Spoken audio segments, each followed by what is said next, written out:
સતત 3-4 દિવસથી સ્પષ્ટતા કરતો આવ્યો છું. મારા ટ્રાવેલિંગમાં પણ ચાલુ ગાડીએ મેં ઇન્ટરવ્યૂ આપ્યા છે અને ફરીથી આજે કહું છું કે આ વિવાદ પ્રોપર્ટી એક બાજુ છે, પરંતુ તમે માત્ર ને માત્ર કાસ્ટિઝમનો મુદ્દો લઈને અમુક સમાજના સંતો એ જ ગાદીપતિ બને, મહંત બને, અને અમુક સમાજના સંતો ગાદીપતિ ન બને, મહંત ન બને, આવો અન્યાય મારી સાથે શા માટે થઈ રહ્યો છે?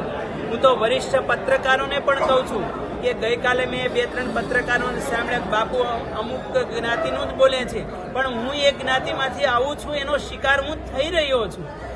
આપણી ભારતીય પરંપરા એવી રહી છે કે જન્મના જાય તે શુદ્ર સંસ્કારાત દ્વિજમુચ્યતે. આ વિશાળ પરંપરાને તમે કેમ નથી ફોલો કરતા? માત્ર મારી પાસે એટલું એજ્યુકેશન હોવા છતાં તમે બધાને પૂછો, 3 ગોલ્ડ મેડલ સંસ્કૃતમાં મને કેન્દ્ર સરકારે આપ્યા છે અને આખા ઇન્ડિયામાં બધી પાઠશાળાઓમાં એક સમય હું નંબર 1 હતો, એનો પણ વેદાંતમાં મને ગોલ્ડ મેડલ મળેલો છે. અને તમે ભણેલા ગણેલા સંતને તમે કાસ્ટિઝમનો મુદ્દો બનાવી અને એને દબાવવાના પ્રયાસ કરો તો હું તો એમ કહું છું આ માનવતાના વિરોધમાં કાર્ય થઈ રહ્યું છે. મારે જ્ઞાતિવાદની વાત નથી કરવી. હું 18 આલમને ચાહું છું. મારા બધા જ સમાજમાં પ્રોગ્રામો થાય છે, બધાને ખ્યાલ છે, પરંતુ મારો જન્મ આ સમાજ કોળી સમાજમાં થયો છે તો એમાં હું જન્મ થયો મારો કોઈ ગુનો તો નથી. માનદાતા મહારાજ એક સમયના ક્ષત્રિય વંશ પરંપરામાંથી આવે છે, તો એ પરંપરામાં મારો જન્મ છે, તો એમાં મારો શું ગુનો છે? તમે એવો મુદ્દો બનાવી કે આ સમાજનો સંત ગાદીપતિ ન બનવો છે. તમારા સમાજના સંત હોય તો તમે એને કોઈ ડિસ્ટર્બ નથી કરતા. એને ઘરમાં જેમ નવી વહુ આવેલી હોય એવી રીતે તમે એને હાંચવો, એને મહંત બનાવો, એને તમે સ્વતંત્ર વહીવટ સોંપો તો વાંધો નથી. માત્ર ને માત્ર ભારતીય આશ્રમ સરખેજમાં ઋષિ ભારતી બેઠા છે, સેવા કરે છે, એટલે બધા એને ખટકે છે. એટલે તમે એન પ્રકારે તેજો દ્વેષથી માત્ર અમુક પ્રકારના ષડયંત્રો કરી અને એને બદનામ કરીને દબાવવાના પ્રયાસો કરી રહ્યા છો. હું તો એમ કહું છું મને જેટલો બદનામ કરવો એટલો આપ કરી શકો છો, પરંતુ સૂરજ આખે સૂરજનો સૂરજ જ રહે છે અને ગિરનારી મહારાજ બધાને સદબુદ્ધિ આપે એવી હું પ્રાર્થના કરું છું. બાપુ ચારિત્ર ઉપર સવાલ કરવામાં આવ્યા છે, વિડીયો બનાવવામાં આવ્યા છે. જો જે વ્યક્તિ એવો આક્ષેપ કરે છે, પેલા એનામાં એ લાયકાત છે કે નહીં એ તો તમે તપાસ કરો. અમારી ગેરહાજરીમાં આવે અને કોર્ટે આદેશ નથી આપ્યો છતાં પણ વકીલ અને પોલીસની ગેરહાજરીમાં મારા કોઈ સેવકો ઉપસ્થિત નથી. જ્યારે પ્રવેશ લીધો ત્યારે ખરેખર જે મારો રૂમ નથી અને મારા રૂમ તરીકે સાબિત કરી દેવામાં આવે છે. એટલે આ વાત તદ્દન ખોટી છે. બાપુ એક વસ્તુ માની લો કે ભારતી બાપુ અત્યારે આપણી વચ્ચે હોત તો આ પરિસ્થિતિ જોઈ અને શું કહેતા? આપનું શું કહેવું? જો ભારતી બાપુ ઉપસ્થિત હોત ને તો આ સમસ્યા ક્યારે આવત જ નહીં. મેં ભારતી બાપુની 2008થી નિષ્કામ ભાવે, તમે જો મારી વિદ્વત્તાને મેં સાઈડમાં મૂકી દીધી છે અને હું કથા પ્રસંગો જે મારા કથાઓ બુક થતી હતી, કથાઓ પણ બાપુની સેવા માટે મેં ભાગવત છોડ્યું, બાપુની સેવા માટે મેં રામાયણની કથાઓ પણ છોડી છે. બાપુ કે પેલા ગુરુ સેવા, ગુરુ કૃપા હિ કેવલમ, આ સૂત્ર અનુસાર મેં બાપુની સેવામાં જીવન ન્યોછાવર કરી દીધું હતું. અને તમે 2008 થી 2021 સુધી તમે જુઓ, રાત્રે બાપુ 11 એપ્રિલે બ્રહ્મલીન થયા ત્યારે છેલ્લી કોરોના કાળ ચાલતો હતો. ભક્તો, કોરોના કાળ, કોઈ સેવક, કોઈ સંતો એ સેવામાં હાજર નહોતા. મેં હજારોને ફોન કર્યા હતા કે આજે સેવામાં આપો, બાપુને કોરોના છે, કોઈ નતા આવ્યા. એ મારી કસોટી હતી અને એ કસોટીને હું પણ બાપુનો પ્રસાદ સમજુ છું. અને હું તો એમ કહું છું ભારતી બાપુ જ્યાં બેઠા છે ને મારા ઉપર આશીર્વાદ વરસાવતા જ હશે કે આ કસોટી બેટા તારા માટે પ્રસાદ છે. અને તમે બધાય મીડિયા જુઓ, મીડિયામાં છેલ્લે સુધી બાપુને હોસ્પિટલમાં એડમિટ કર્યા ત્યારે પણ હું હાજર હતો 24 કલાક. અમે 15 દિવસ સુધી મારા જમવાના ઠેકાણા નહોતા, સુવાના ઠેકાણા નહોતા. છેલ્લે તો મારું સ્ટેજ એવું આવી ગયું હતું હું હોસ્પિટલમાં એડમિટ થઈ જાય એટલી મારી સ્થિતિ ડાઉન થઈ ગઈ હતી. છતાં પણ છેલ્લી રાત્રિનો તમે આખો મારો મોબાઈલનો હિસ્ટ્રી કાઢો, 2:30 વાગ્યાથી રાતના કોઈ અધિકારીઓ પણ આવતા નહોતા. મને કહેવામાં આવતું હતું કેશવમતી નંદનની બોડીને પણ નથી આપી, ભારતી બાપુની પાર્થિવ શરીર નહીં મળે. અને મેં નક્કી કર્યું હતું કે બાપુનો અંતિમ સંકલ્પ જુનાગઢમાં સમાધિ લેવાનો હતો. તે બાપુને મનોમન પ્રાર્થના કરી, હે બાપુ તારો સંકલ્પ હું પૂરો કરું એવા મને બળ અને આશીર્વાદ આપજે. બધા અધિકારીઓ ના પાડી. છેલ્લે મેં ડેપ્યુટી સીએમ નીતિનભાઈ પટેલ હતા એને ફોન કર્યા કે હું સંન્યાસી છું, હાથ ન જોડું, પરંતુ આજે તમને કરબદ્ધ વિનંતી તો કરું છું કે બાપુનો આ સંકલ્પ આપ સિદ્ધ કરાવો. 10 મિનિટ ખમો બાપુ. 10 મિનિટ પછી ફોન આવ્યો અને પછી બાપુના પાર્થિવ શરીરને આપવામાં આવ્યું છે અને પછી બાપુને સંકલ્પ સિદ્ધ થયો છે. અને એ જ રાત્રિ અને 2021 અને લગભગ 12 એપ્રિલ એ દિવસનો આખો મારો તમે શિડ્યુલ જો. બાપુને સમાધિ અપાય અમે 15 દિવસથી થાક્યા હતા, બરાબર. અને અમને રાત્રે સુવા પણ નથી દીધા ત્યાં જુનાગઢ. અહીંયા રૂમમાં સુતાયો તો ન્યા ઊભા કરીને કાઢે, બીજી રૂમમાં સુતા ન્યા ઊભા. એટલે બાપુ ગયા એટલે મારી સાથે સીધું આવો અન્ય આવી રીતે ટોર્ચિંગ શા માટે? તમે વડીલ છો, સમાન દ્રષ્ટિ રાખો. બાપુ ભારતીય આશ્રમ જશો? જો હું જાઉં અને સંઘર્ષ ઊભો થાય તો હું એ વાતનો ત્યાગ કરીશ, પરંતુ સંવાદ થાય તો હંમેશા ઋષિ ભારતી અગ્રી છે. અને બાકી આખરી ડિસિઝન એ મારા ભક્તોનું રહેશે. પરંતુ પોલીસ પ્રોટેક્શન સાથે તેમને આશ્રમમાં પ્રવેશ કર્યો છે. તમે કહી રહ્યા છો કે અયોગ્ય છે, તો પોલીસ પ્રોટેક્શન કેવી રીતે મળ્યું? જો પોલીસ આપણે 5/9/2024 એટલે આવતીકાલે વિશાળ સંત ભંડારો એટલે ભારતીય આશ્રમનો પાયો નાખનાર દત્તિયા સ્ટેટના રાજકુમાર અવંતિકા ભારતી બાપુની 50મી નિર્વાણ તિથિ હતી અને બ્રહ્મલીન કલ્યાણાનંદ ભારતી બાપુ મહામંડલેશ્વર એમનો ષોડશી ભંડારાનું ભવ્ય આયોજન થયેલું હતું. એ નિમિત્તે અમે લેખિતમાં અરજી આપેલી હતી કે અહીંયા કોઈ સમસ્યા કે શાંતિનો ભંગ ન થાય, એટલે અમે પણ પોલીસને બોલાવ્યા હતા. હવે એ લોકોએ બોલાવી મને ખ્યાલ નથી, એટલા માટે પોલીસો અમારા તરફેણમાંથી આવેલી હતી. પણ કોઈ જાણ કર્યા વગર આવી રીતે આવવું એ તો યોગ્ય ના જ કહેવાય. બાપુ, તમારા વ્યક્તિગત આંતરિક તમારા સંબંધો છે એવા પણ આક્ષેપો તેના મેનેજર દ્વારા કરવામાં આવ્યા છે. માતાજી અહીં બેઠા જ છે, આખી દુનિયા જાણે જ છે. અને જ્યારે રૂમનો પ્રશ્ન આવ્યો એની સફાઈ માતાજીએ પણ આપી છે અને એમાં મારે કાંઈ વિશેષ કહેવું નથી, કારણ કે કોઈ પણ સ્ત્રી હોય કે પુરુષ હોય હંમેશા એક યત્ર નાર્યસ્તુ પૂજ્યંતે રમંતે તત્ર દેવતા આપણી પરંપરા રહી છે. તમને કોઈ એવિડન્સ નથી, કોઈ જાણકારી નથી અને આક્ષેપ પ્રત્યે આક્ષેપ કરવા એ તો યોગ્ય ના કહેવાય. એક હમણાં જેમ માતાજી કીધું કે બાપ થઈને કોઈ દીકરીને તમે અપમાનિત કરો તો એ કેટલું યોગ્ય કહેવાય. તો એ પ્રશ્ન મને વ્યાજબી નથી લાગતો. અને માતાજી હોય કે હું હોય, મારા બધા જ સેવકોમાં ખ્યાલ છે, સનાતન આખું ગામ અહીંયા હાજર છે, બરાબર. તો પ્રોગ્રામમાં બધે અમે સાથે જ રહેવાના છે. એક શરીરનો સંબંધ, એક માઇન્ડનો સંબંધ, એના કરતાં પણ વિશેષ એક આત્માનો સંબંધ છે. એ તમે કોઈ પુરુષ હોય કે સ્ત્રી હોય એની આરે સંબંધ તો બધાને આત્મીય સંબંધ છે તો હંમેશા જન્મો જન્મનો રહેવાનો છે. કોઈ પણ હોય, પુરુષ હોય, પુરુષો પણ પરસ્પર એ સંબંધ રાખી શકે. અને બાકી તમે જે શરીરના સંબંધો કહો છો એ વાત તદ્દન ખોટી છે. બાપુ એક છે ને એમને મીડિયા સમક્ષ રૂમ દર્શાવ, ત્યારબાદ એક કીર્તિ પટેલ કે જે કઈ બાબતને લઈને તે પ્રચલિત છે એમને રૂમમાં લાવીને ત્યારબાદ એમના પાસે વિડીયો બનાવવામાં આવ્યો. આ પ્રવૃત્તિને આપ કેવી રીતના જુઓ છો? કારણ કે એક મતલબ પ્રસિદ્ધિ, હલકી પ્રસિદ્ધિ કહી શકો, એ મેળવવા માટેનો પ્રયત્ન થયો. જો આમાંથી હમણાં જ મને કોઈ સુરતથી પણ કોઈ આવ્યા છે, આમાં મને હમણાં ભણવા આવ્યો, મને કે હજી એનો કેસ પેન્ડિંગ છે, પોલીસમાં એફઆરઆઈ થયેલી છે, બરાબર. તો તડીપાર હોવા છતાં એ વ્યક્તિ અહીંયા પોલીસની હાજરીમાં કઈ રીતે આવી શકે? એ પણ એક ક્વેશ્ચન માર્ક છે. પણ જે હોય તે, હું તો એમ કહું, આક્ષેપો કરવા દરેક વ્યક્તિનો સ્વતંત્ર અધિકાર છે, કરી શકે છે, પણ કઈ રીતે પ્રવેશ કરે એ જોવાનું રહ્યું છે. એ પણ આશ્ચર્ય છે. તેની સામે કેસ કરવામાં આવશે ખરા? જો મારા ભક્તોની જે ભાવના હશે એની સાથે હું હંમેશા છું અને મારા સેવકો એ જે નિર્ણય લેશે એ આખરી રહેશે. કારણ કે સંત માટે એવું કહેવાયું છે કે તુલ્ય નિંદા સુતિર મૌની સંતુષ્ટો યદ કેનચિત અનિકેતઃ શ્રીમતી ભક્તિમાન મેં પ્રિયો ન રહ. સંત છે તો માન અપમાનથી પર હોવાનું. તમે ગમે એવા આક્ષેપ કરો એ ઋષિ ભાતી તૈયાર છે, આક્ષેપ કરી શકે છે, પરંતુ એનાથી મને કશો ફરક નથી પડતો. આજે સમાજ છે, આજે તમને સોનાના હારથી વધાવે, આવતીકાલે તમને ઊંટના ઘાડાય પણ પહેરાવે, બરાબર.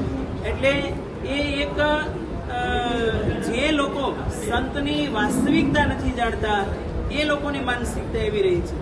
અને બીજું, ગીતામાં કૃષ્ણે એ પણ ઉદ્ઘોષણા કરી છે કે અવશ્યમેવ કર્તવ્યમ કૃતમ કર્મ શુભાશુભમ ના ભુક્તમ ક્ષીયતે કર્મ કલ્પકોટી શતૈરપી. કે જેવું કર્મ તમે કરો એ કર્મનું ફળ દરેક વ્યક્તિએ ભોગવવું જ રહ્યું છે. અને કબીર સાહેબે એક સાખીમાં સરસ કીધું છે કે બુરા દેખન મેં કિયા બુરા ન મિલ્યા કોઈ ભીતર જાકા અપના તો મુझसे બુરા ન કોઈ, બરાબર. એટલે હું તો હંમેશા કોઈ પણ વ્યક્તિમાં ખામીઓ ગોતવી એના કરતાં એની ખૂબીઓ કઈ છે એને લાવી અને સમાજ અને રાષ્ટ્રને સનાતનના કાર્યમાં કામે લગાડવી જોઈએ. બાપુ, જ્યારે આ ભારતી આશ્રમમાં કબજો મેળવ્યો પોલીસ સાથે, બાઉન્સર સાથે, તો તમે કેમ સામે ત્યાં આગળ ના ગયા? તમે રજૂઆત ના કરી? તમે કેમ આશ્રમ છોડી દીધો? જો મેં આશ્રમ છોડ્યો નહોતો, હું બહાર હતો ભંડારા નિમિત્તે. એ દિવસનો તમે મારો આખો શિડ્યુલ જોઈ શકો છો. અમે સીએમ હાઉસે ગયા હતા. સીએમના મારા એ દિવસના ફોટા પણ મારી ફેસબુક પર જોઈ શકો છો આપ. અને ત્યાંથી પછી અમારા મૂર્તિકાર છે એનો ફોન આવ્યો કે બાપુ આ મૂર્તિ છે આપ આવો રૂબરૂ જોઈ જાઓ. તો અમે અંબાજી જવા રવાના થયા અને જ્યાં સાંજ પડી ત્યાં અહીંયા મેસેજ આવ્યા. તો અમારી ગેરહાજરીમાં આ કાર્ય થયેલું છે.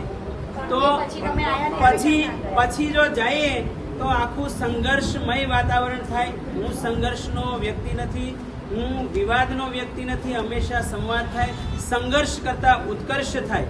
એટલા માટે હું તો કહું કે એવા સંઘર્ષમાં પીડ્યા સિવાય જે હરિહરાનંદ ભારતીજીના સેવકો હોય, મારા સેવકો હોય, એ બેસીને હંમેશા આનો યોગ્ય અને વગર ભેદભાવે કોઈ પણને અન્યાય ન થાય એવી રીતે આનો નિર્ણય આવવો જોઈએ. બાપુ, આ મામલે કયા કયા સપોર્ટ કર્યો? જો આખો જૂનો અખાડો અમારો આવી ગયો એટલે આમ તો બધું એમાં આવી ગયું. હમણાં જગતગુરુ મહામંડલેશ્વર મહેન્દ્રાનંદ બાપુ, અન્ય ગુજરાતના નામાંકિત સંતો છે, એ બધાએ સંતો બધા અમારે કબરાઓથી એક ધારા કાલે ફોન આવતા હતા કે બાપુ આ વિવાદ જેટલો શાંત થાય એટલું કરો, સનાતનનું ખરાબ થઈ રહ્યું છે. હું જાણું છું આપણે હંમેશા સંવાદ જ કરવો છે. અને સંગચ્છદ્વમ સંવદદ્વમ સન્નો મનાંસી જાનતા આ આપણી પરંપરા રહી છે. તો હંમેશા સમસ્યાનું સમાધાન થાય એવો આપણે પ્રયાસ કરતા રહીએ. આજે બેઠક થવાની છે અહીંયા અમદાવાદમાં, કેટલા સંતો આવવાના છે? આજે અમે સંતોને કોઈને આમંત્રિત નથી કર્યા.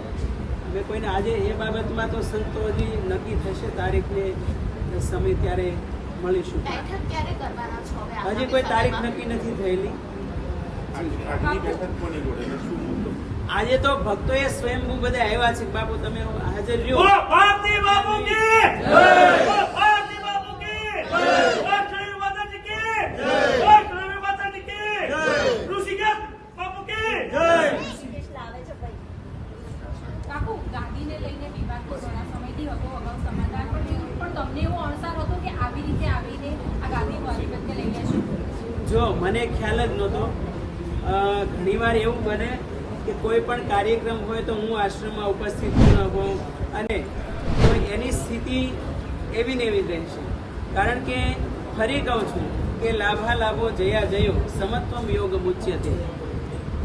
આજે સંતને કોઈ અપમાન કરે અને કાલે સન્માનિત કરે તો પ્રસન્ન થઈ જાય, અને અપમાનિત કરે તો એ શોક દુઃખમાં ડૂબી જાય. તો એ તો એમ કે હરખને શોકની ન આવે એટકી રે પાનબાઈ, એવી સંતની સ્થિતિ હંમેશા રહેવી જોઈએ. આ મારો વ્યક્તિગત અનુમાન છે. એટલા માટે પણ મારી સાથે જે આસ્થાથી જોડાયેલા છે જે ભક્તો, એની મારી કરતાં પણ એમની પીડા આજે વધારે છે. બરાબર. આખા ગુજરાતમાં મારું નિષ્કામ ભાવે તમામ સમાજના જે ભાઈઓ છે ને જાગૃત કરવાનું, એક કરવાનું. અને મારા તમે પ્રવચનો સાંભળજો. મેં હંમેશા એમ કીધું છે કે 125 કરોડ હિન્દુઓ એક થઈને રહે અને આ દેશ માટે કાર્ય કરે. અને એનાથી ઉપર જઈને કહું તો જેમ ઉપનિષદમાં ઘોષણા કરી છે કે સર્વે ભવંતુ સુખિનઃ સર્વે સંતુ નિરામયા. આ વાત આપણા સનાતન ધર્મ સિવાય કોઈ કરી ન શકે. એ વિચારધારા સાથે હું ચાલતો રહ્યો છું. 2003થી જ્યારે મારો અભ્યાસ ચાલતો હતો ત્યારથી સતત મારું પરિભ્રમણ તમે જુઓ ગુજરાતમાં, ભારત વર્ષમાં કે દેશ વિદેશમાં સતત ચાલુ હોય છે. અને એમાં હમણાં એક આક્ષેપ કર્યો તો એ કેમ આપે પૂછ્યો નહીં? હું મલેશિયા ગયો હતો એવું કંઈ કીધું તો મારો પાસપોર્ટ હું તમને બતાવી શકું. એમાં મારો મલેશિયન જે સિક્કો જ નથી લાગ્યો. તો કેમ જાણ્યા વગર આવો આક્ષેપ કર્યો? હા, જે કન્ટ્રીમાં ગયો છું એમના બધા સિક્કા છે, પરંતુ મલેશિયા તો હું ગયો જ નથી. એટલે એ વાત તો તદ્દન વાહિયાત છે. હું એમ કહું છું કોઈ તમને ચડાવે અને ગમે એવા સ્ટેટમેન્ટ મળો આપવા એ તો યોગ્ય છે નહીં. જે અખાડા હરિદ્વારથી કોઈ સમાધાન કરવા માટે આ બંને બાપુ જોડે બેસીને સમાધાનના પ્રક્રિયામાં આગળ વધો તે પ્રકાર માટે કોઈ અખાડા તરફથી કોઈ નિર્ણયો લેવાશે? હરિદ્વારથી કોઈ અહીંયા આવવાનું છે? જુઓ, આપણે તો હંમેશા એવું ઈચ્છીએ અને સંતો અખાડાના અત્યારે બહુ મોટો એક પ્રસંગ પણ આવી રહ્યો છે એટલે બધા બીજી છે. તારીખ હજી નક્કી નથી થઈ, પરંતુ હું ઈચ્છું, અમે સંતો બધા ઈચ્છીએ કે આનું સોલ્યુશન આવે. અને ગુજરાતના તમામ વડીલ સંતો પણ એમાં સહમત છે. અને હંમેશા એકતા આવે, શાંતિ જળવાય. અને જે બાપુની ઉપસ્થિતિ હતી ત્યારે જે વાતાવરણ હતું એવું પાછું યથાવત થાય અને બધાએ પોતપોતાના કાર્યમાં લાગે. ત્યાં બાપુની બેઠકમાં જે ઠરાવ બુક રહેતી હતી એ ઠરાવ બુક કોણ ચોરીને લઈ ગયા? મુકેશ પટેલ ઉપર મેં પોલીસ ફરિયાદ કરી છતાં પણ એનો કોઈ જવાબ ન આવ્યો. તમે 2019માં જેટલા ઠરાવો થયા છે એમાં એક ઠરાવ તમે વાંચો, એમાં ઋષિ ભારતીને બધાએ ટ્રસ્ટીઓની હાજરીમાં ઠરાવ પારિત કરી અને નવું છાત્રાલય બને એનો ટોટલી વહીવટ ઋષિ ભારતી સંભાળે, નવું બેંક એકાઉન્ટ ખુલે, એનો તમામ સત્તા અધિકાર આપવામાં આવે છે. ઠરાવ તમે માંગો. પીજી કોને કહેવાય, છાત્રાલય કોને કહેવાય? પીજીનો કોઈ ઠરાવ થયેલો જ નથી. હું કઈ રીતે પીજી ચલાવું? પણ હા, ખર્ચા પેટે અમુક ખર્ચ તો લેવામાં આવતો હતો. એ તો બધાને બાપુ હતા ત્યારે પણ લેવામાં આવતો હતો. અને બાપુની હાજરીમાં એના આશીર્વાદથી મને બાપુ એમ કીધું, બેટા તું સંસ્કૃતમાં ભણ્યો છો, તું એજ્યુકેશનનો જીવ છો, તો ઉપરના 12 રૂમ ધૂળ ખાય છે, છાત્રાલય ચાલુ કરો. અને મેં કીધું હું એમ નહીં, તમે બાપુ લેખિતમાં મને આપો તો હું કરું. બાપુ લેખિતમાં આપેલું છે. બાકી મને એમ કે આ છાત્રાલય નથી સંભાળવાનું તો હું સંભાળું જ નહીં ને. અને આ તો એજ્યુકેશનનું કાર્ય છે. એજ્યુકેશનના કાર્યમાં હું તો કહું, ગુજરાતની તમામ જનતા જનાર્દન જે વિદ્યાર્થીઓ ભણવામાં ઉત્સુક છે, મારા તમે પ્રવચનો જોજો આખા ગુજરાતમાં કોઈ પણ સભા હોય ત્યાં મેં શ્રેષ્ઠીઓને પણ કીધું કે આ સભામાં કોઈ ગરીબ પરિવારના વિદ્યાર્થીઓ હોય તો એને તમારી લક્ષ્મી એ આ વિદ્યાર્થીની પાછળ વાપરજો. જી, જુઓ, મારા ભક્તો જે નક્કી કરશે એ અમે નિર્ણય લઈશું. બાકી મારે સંઘર્ષમાં ઉતરવાનો કોઈ વિષય નથી. તમે કીધું કે અસ્તિત્વની લડાઈ છે, ત્યારે હવે આગળ શું રચના કરવામાં આવશે? સમાધાનનો રસ્તો કે પછી જે લડત છે તે ચાલુ રાખવામાં આવશે? જો સૌ પ્રથમ હંમેશા સંત ઈચ્છે સમાધાન અને શાંતિ સુલેહ થાય, પરંતુ અસ્તિત્વ ઉપર કોઈ ઘા કરે તો મારા ભક્તોની પીડા, કોર્ટ કાનૂનની જે પ્રક્રિયા એ યથાવત રહેશે. જી, તમને એક છેલ્લો સવાલ છે. સાથે જ આશ્રમ તમે જવા માંગો છો? કારણ કે પોતાના જ ઘરની અંદર અત્યારે તમે હાજર નથી, બહાર છો તમે પોતાના ઘરથી, તમે સાથે જ આશ્રમ જવા માંગો છો? હવે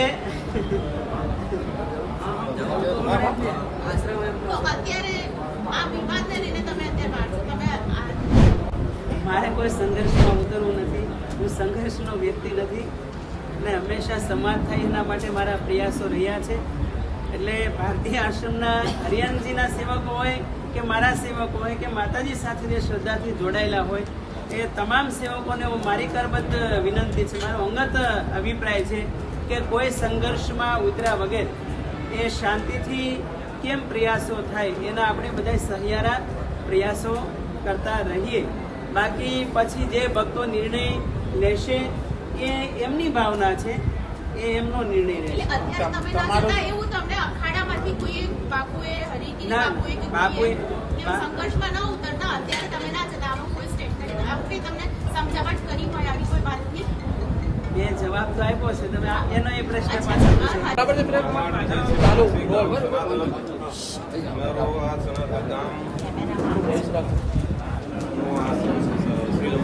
બીજી તમારો સમાજ છો અને આજે તમે અહીંયા આવ્યા છો. અમે સનાતન ચૌહાણ રાજપૂત સમાજમાં અને આ આશ્રમના મૂળમાં સનાતન ચૌહાણ રાજપૂત સમાજ છે કે જેને આશ્રમ બનાવવા માટે જ્યારે બાપુએ આશ્રમ માટે જગ્યા માંગી ત્યારે બાપુને આશ્રમ માટે જ બે જગ્યા અને હિન્દુ સનાતન ધર્મના કાર્યો કરવામાં ભારતીય આશ્રમ સાથે કોઈ લેવા દેવા ખરો આશ્રમ? અમારે ભારતીય સંપ્રદાય જોડે થોડાક વર્ષોથી જ અમારો સંબંધ છે. બાકી તો અમે તો લંબાનારાયણ આશ્રમ જ છે. અમારો આશ્રમ ઉભો કરનાર જ બાપુ છે. એટલે હવે તમારું સમર્થન કઈ રીતનું? અમારું સમર્થન અમારી ગાદીને છે. જે ગાદી ઉપર અમારે કોઈ લાંછન લાગે એ અમે સહન નહીં કરીએ. ભારતીય આશ્રમમાંથી હરિહરાનંદમાંથી કોઈ અહીંયા આવે તો ના, એ અમારું ગામ પૂરો વિરોધ છે આ વાત. ઋષિ ભારતી બાપુ કોઈ રીતે અમારે તો અહીં ધર્મના કાર્ય થવા જોઈએ.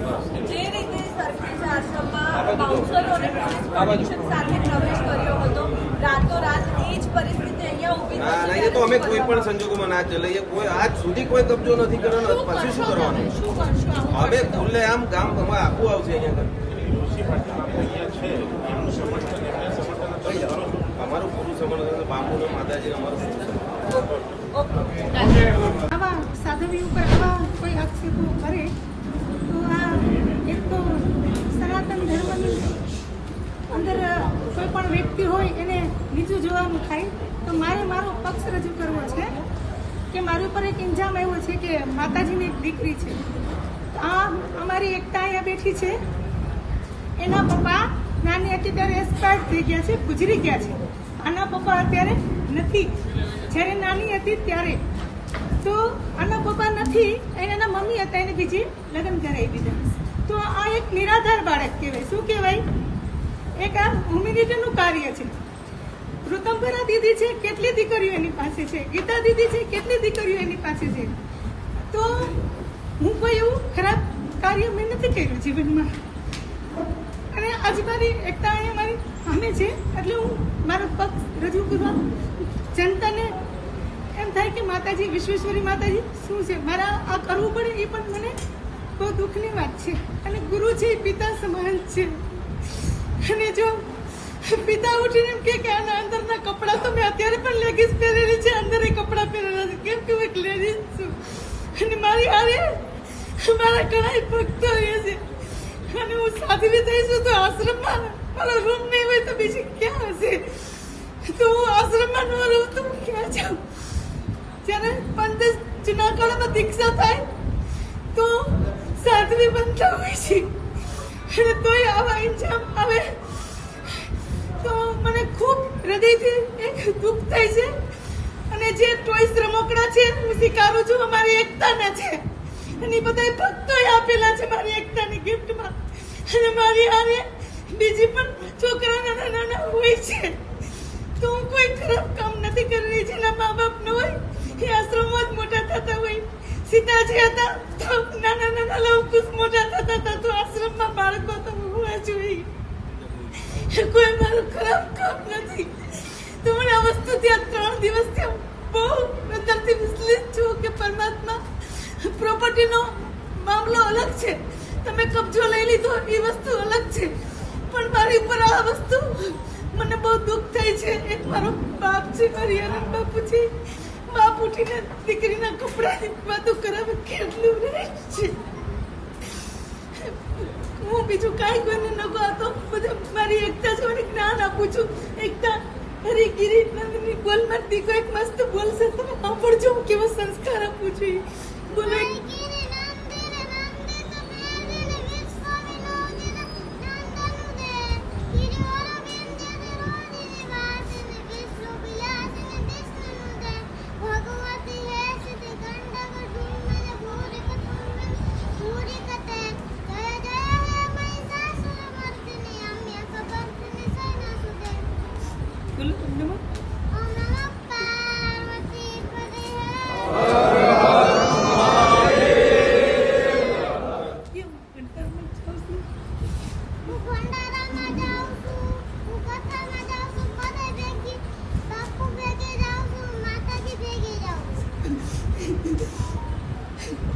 તો અમારી આ બધાયની દીકરી છે. જે રીતે તમારા રૂમમાં જે મહિલા ગઈ હતી અને બધી વસ્તુ બતાવતી હતી એના વિશે આપનું શું કહેવું છે? મારે કોઈને કઈ નથી કેમ કે કેવું. આ રીતે જવું બી ખોટું છે ને. એ તો બધા. વિલાસબેન ઈ અને એક પ્રકાશબેન બીજી વાત નામ કરું છે. કે આના સર્ટિફિકેટમાં આવે છે વિલાસબેન પ્રકાશભાઈ ગીડા, તો મારું નામ પણ પુરાણું નામ એ છે અને આની મમ્મીનું નામ પણ પુરાણ ઓલું છે. એટલે એ લોકોને કદાચ એવું થયું હોય, કાંઈ પણ કાર્ય કરો કોઈ પણ વ્યક્તિમાંથી તમે વિચારીને કરો. અને હું તો એવું ઈચ્છું છું કે હું આવા બાળકો કેટલાય સાચવું, એવું મને અંદરથી પ્રાર્થના છે. આ તો બધાય ના કહેવાય. જેના મા બાપ ન હોય એના સંતોના આશ્રમમાં મોટા થતા હોય, મને બહુ દુઃખ થયું છે જિંદગીમાં.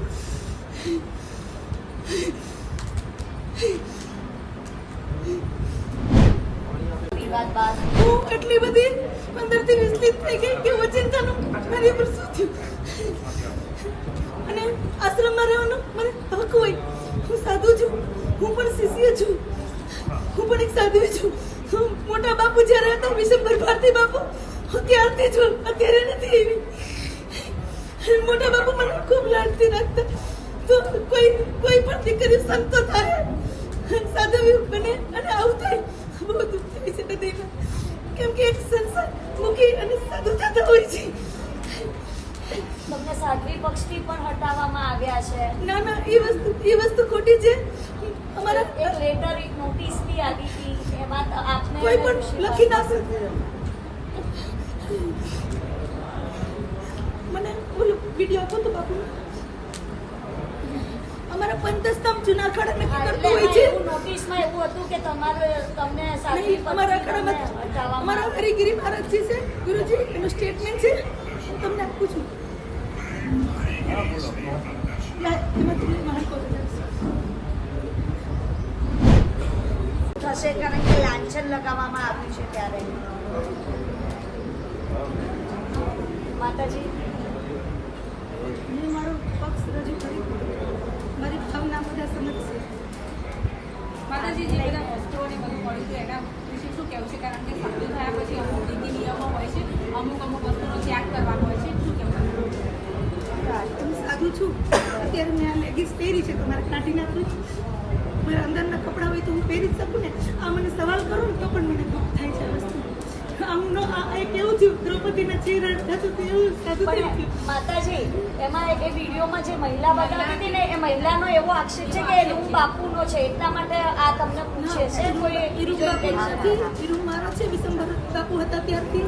કેમ કે હું એક હકદાર છું, બધા આશ્રમમાં હું તો રહી શકું. કેમ કે હું ભારતીય પરિવારની છું, હું એની દીકરી છું. હરિયાનંદ ભારતીય દીક્ષા મને હરિયાનંદ બાપુએ દીક્ષા આપી છે. અને બાપુને ખ્યાલ હોય ને કે મારા ભાઈ હતો, મારી ભાઈની દીકરી છે. આ તમને શા માટે લાવવામાં આવ્યા ઈ કહો. ખ્યાલ આ આવે. ભારતીય આશ્રમની અંદર જ્યારે મોટા બાપુએ મને દીક્ષા દીધી અને સનાથલ આશ્રમની અંદર જ્યારે એમ કીધું કે વિશ્વેશ્વરી મારે તને ત્યાં બેસાડવાનું છે, કેમ કે લેખિતમાં એટલે મને અહીંયા બાપુ બેસાડી ગયા છે. અને હું મારી એક્ટિવિટી છે, આખો સમાજ જોવે છે. અત્યારે 150 જેટલી ગાયો છે, અહીંયા બધા કાર્ય થઈ રહ્યા છે, બધા જોઈ રહ્યા. બહુ સરસ શિવ મંદિર છે. ગત સાલ મેં ગિરી બાપુની સરસ એવી કથા કરી હતી. હું ધર્મના કાર્ય કરી રહી છું અને એ કાર્ય હું કાયમીની ધોરણે કરીશ. કેમ કે મારો ધર્મ છે.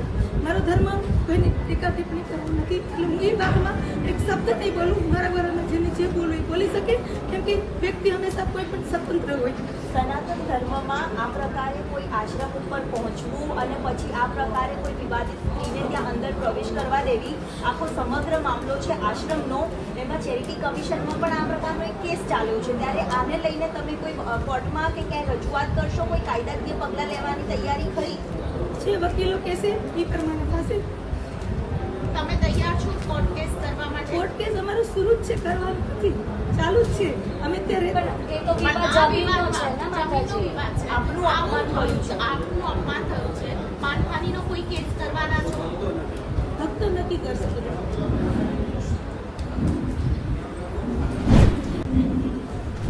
અમે તમને આપ્યું છે.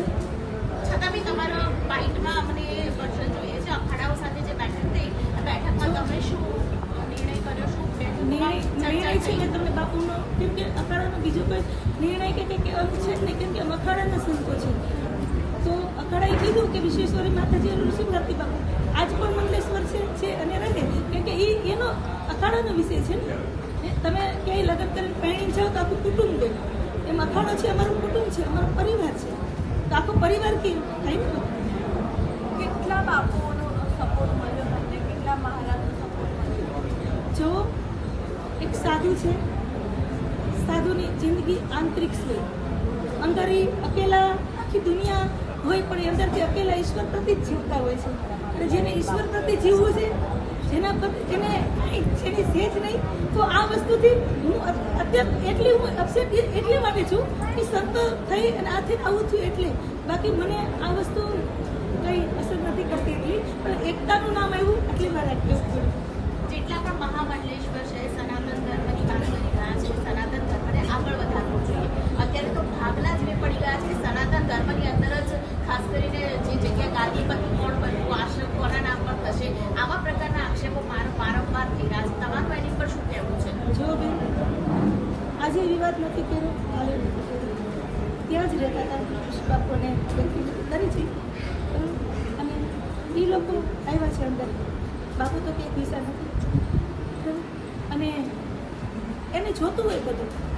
5-10 જૂના અખાડે છેલ્લી મિટિંગ કરી હતી અને સમાધાન કરેલું, ત્યારે પણ કીધું હતું કે તમારા છે બધી મળશે નહીં, ઋષિ બાપુ છે તમારા છે, બરાબર. અને તોય છતાં ત્યારે બધાએ નક્કી કર્યું, હા પાડી, પછી પણ ફરી ગયા. તો ઘડીએ ઘડીએ ફરવું છે, ઘડીએ ઘડીએ આવી વાતો કરવી છે, તો જે ઇન્જામ લગાવી રહ્યા છે એ એના તરફથી ઇન્જામ છે, એટલે એને તમે પૂછો. પણ આ જે રીતનો વિવાદ ચાલી રહ્યો છે આમાં તો ભગવાનના લાંછન લાગે છે માતાજી. જો બેન, મારી મતિ પ્રમાણે, મારી ભક્તિ પ્રમાણે મેં વાત કરી છે. તમને કોઈ પણ જાતનું એવું લાગતું એ તરફના હું સ્ટેટમેન્ટ ના આપી શકું.